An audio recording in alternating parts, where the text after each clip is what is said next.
일반적으로 우리가 count if, sum if, if 붙는 거는 조건문입니다. 만약에 어떤 조건에 의한 합계.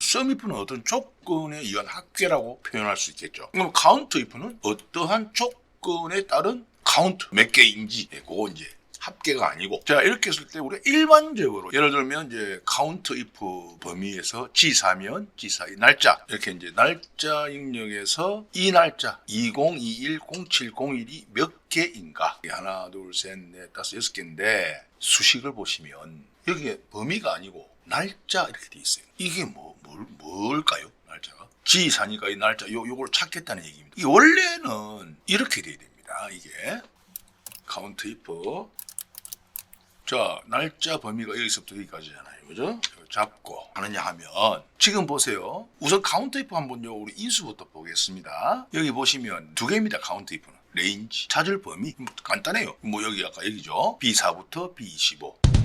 자, 그 다음에 크라이테리아, 찾을까? 날짜. 이 전체 영역에서 요거 해당하는 것만 찾겠다. 하나, 둘, 셋, 넷, 다섯, 여섯 개입니다. 그래서 6이 나오는데, 자, 그러면 이 날짜라는 건 어디서 나온 것인가? 여러분들 잘 보세요. 이거 아주 유용한 기능입니다. 이 수식 메뉴에 들어가시면 이름 관리자라고 있습니다.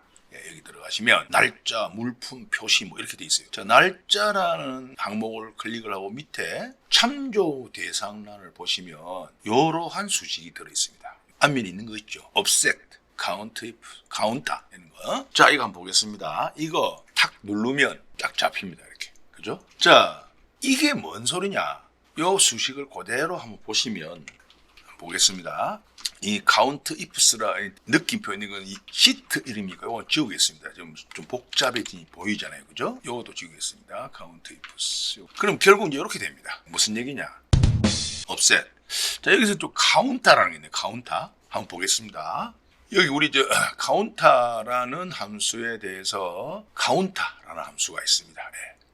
요거 뭐 하는 함수냐? 또 한번 보겠습니다. 여기 보시면 count 함수는 오류값과 빈 텍스트를 포함해서 좌우지간 셀에 들어있는 정보의 유형에 관계없이 어떤 데이터든 간에 데이터가 들어있는 비어있지 않은 셀들의 개수, count 함수는 개수를 구합니다. 요거 비슷한 게 이제 count와 count 차이인데 count라는 게 있어요. count는 숫자든 문자든 모든 이걸 값만 들어있으면 다 세는데 count 함수는 숫자가 들어있는 셀의 개수만 카운트합니다.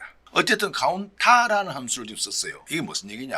여기서 보시면 equal counta counter하고 여기서 이렇게 B열 전체를 이렇게 하고 하면 BB 이렇게 되죠. 범위만 해주면 되니까. 그러면 이게 뭔 얘기냐? B열 전체에서 현재 데이터가 들어있는 개수는 여기서 보세요. 하나, 둘, 날짜라는 것도 데이터니까 문자니까 그죠? 요거 숫자지만 하나, 둘, 셋, 넷, 다섯, 여섯, 일곱, 여덟, 아홉, 열, 열하나, 열두, 열세, 열네, 열다, 열여, 열일곱, 열여덟, 열아홉, 스물하나, 스물둘, 스물셋, 스물넷, 아니 스물세, 여기 23까지잖아요. 그럼 만약에 여기서 한 개 더 치면 21070로 해볼까요? 요 24로 납니다. 이거 보죠. 한 개 더 들어갔으니까. 이게 카운트 함수인데 요거를 이용해서 자 보세요. offset 함수 기준 셀 B3 요거잖아요. 여기서 콤마 1 한 칸 아래로 내려옵니다. B4죠. 내려와서 또 콤마 0 오른쪽으로는 이동이 없다는 얘기죠. 그러니까 요거만 보는 거예요. 여기서 카운터 아까 24,